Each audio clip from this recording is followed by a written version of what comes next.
Hello, welcome to my channel. My name is Lariah, and if it is your first time seeing me, hello. I am so excited to be back on YouTube. My content creating journey started on YouTube like back when I was in 8th grade. I am 23 now. I'm talking to you, Lariah, in the past. Why the hell didn't you stick to this shit? Anyways, I have been a content creator for such a long time, like wanting to pursue, and YouTube was the first platform that I really wanted to dive into. I used to make YouTube videos. If you literally look up my name, you might find this video. We cannot get taken down on YouTube. I'm just gonna expose myself early on so I can get the embarrassment out of the way. So yeah, so I'm here and I'm ready to make content, and I feel like my brain has rotted from all the short form content that I have created and been consuming, so I just need to get up out of there. So yes, I'm coming back to YouTube because I just love YouTube and I'm ready to connect and have a community on here. So yeah, today's video is about my time that I spent at the beginning of this year. From January to April, I lived in South Korea for 3 whole months, and I want to kind of give my experience and share like where I lived and my experience as a black person and my favorite moments and my experience with other like Korean people and how it just felt being a foreigner there. And I just want to get into it, so let's get into it. Where did I live in South Korea? So I lived in Osan, more specifically in the Pyeongtaek like area. It's around like a lot more like of Americans because there are 2 military bases like within 30 minutes of each other there. I absolutely loved it. I loved the people. It was an awesome experience.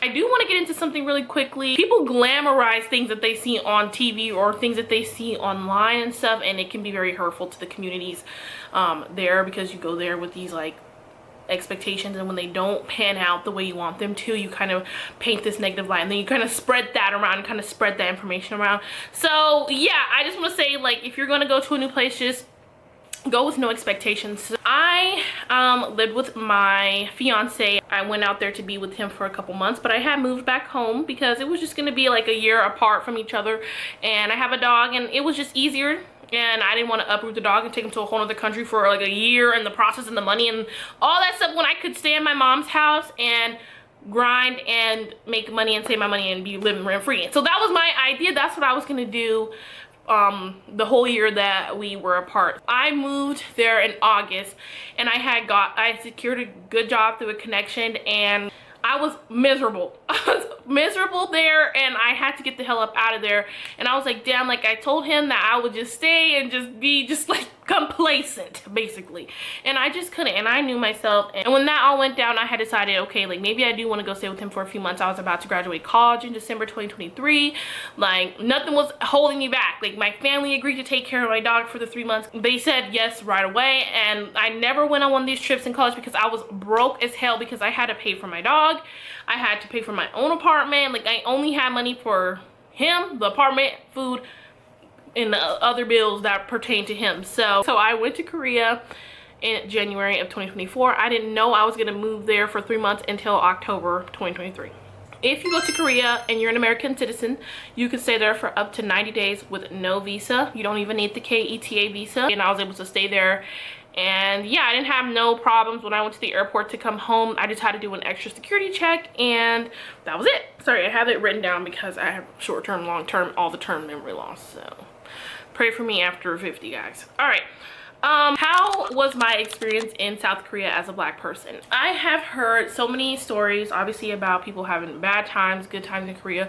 By no means am I invalidating the harsh times that people experience, because those are things that they did experience. So I will never invalidate any of that. But for me personally, I had nothing but like a hospitable feeling from the Korean people. I never felt weird or nothing. There were like some instances like on the trains when the grandmas would be staring. I got one dirty stare, but it was like nothing in compared to like my black grandmother growing up. Like I just ate that shit right up. It was funny to me.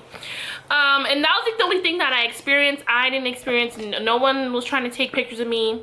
No one was that I know of. They could have been taking pictures of me behind my back. I don't know, but I just didn't experience anything bad. So I just want to let y'all know, y'all got to go and experience it for yourselves. And if you have those instances with people, it's just the person. It has nothing to do with you, and it has nothing to do with the rest of the population. So people were also wondering how I made friends. When I went to Korea, I started making the Korean convenience store videos.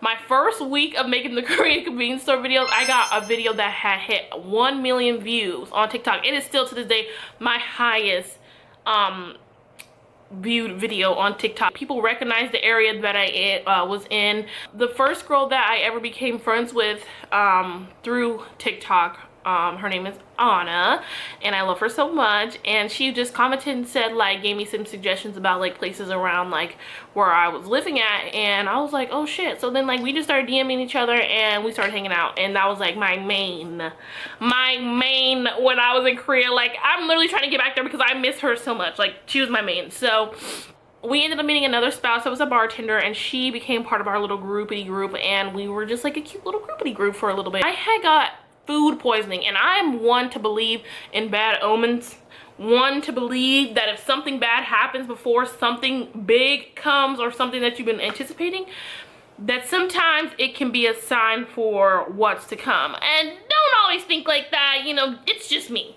Okay, people offer group meetups so that way you can have friends, and I would just maybe look up like on TikTok and stuff like that, but that's the way I made friends. And I didn't know any other way that I was gonna be able to make friends, because I'm not like super social like in person, like meeting people, but I was able to get it done.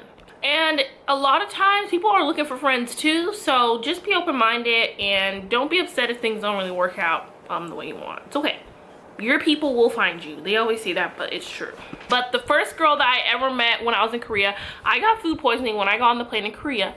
And the woman that I was sitting next to, I felt so bad for her because I literally paid for a window seat because I wanted to lean up against and sleep. But when I ate the food, it made me sick. So I was fine for the first 5 hours, and it was an 8-hour flight.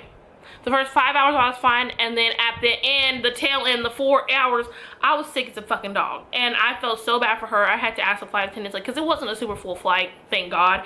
I was able to sit like in the aisle seat that was like next to our seat, so I could leave my stuff there. She was so nice. She was around my age. And yeah, I got off the plane after a while. I started to feel better, like literally like the last 30 minutes I finally started to feel better. I got off the plane and I talked to her at baggage claim. Like, I got her number and stuff, and we talked for a bit, and I never got to hang out with her, but when I go back I definitely am, because she was a real one.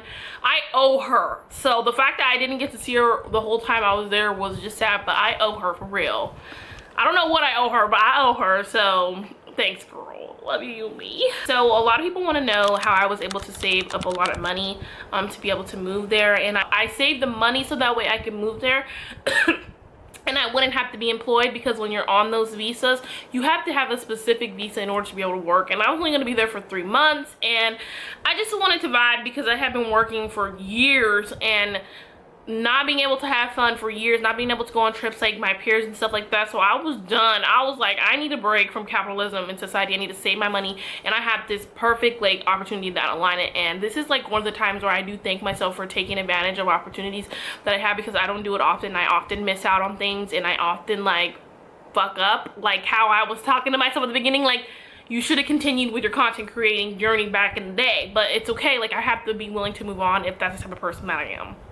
And if you also have issues like that, like, you have to be willing to move on, because if not, it tears you down. So I'm just practicing that every day. I was able to save the money because I ended up staying with my mom. The only bills that I have, my car is paid off. I have my insurance bill for my car, which is still under my mom's insurance. I don't pay my phone bill. I've been on the same phone plan with my mom since we moved to Las Vegas in like 2014, 2013. So the only bill that I had was 2 insurances for my dog, my domain, like my virtual mailbox, Canva, any school books. I have rent, utilities, other bills and stuff like that right before I moved there. So I just took this opportunity to go and to only have like no rent, no utilities, no nothing. That fat chunk of money that was being taken out of my paycheck every time I worked was gone, and I made more money when I moved to Vegas too as well. So I would get paid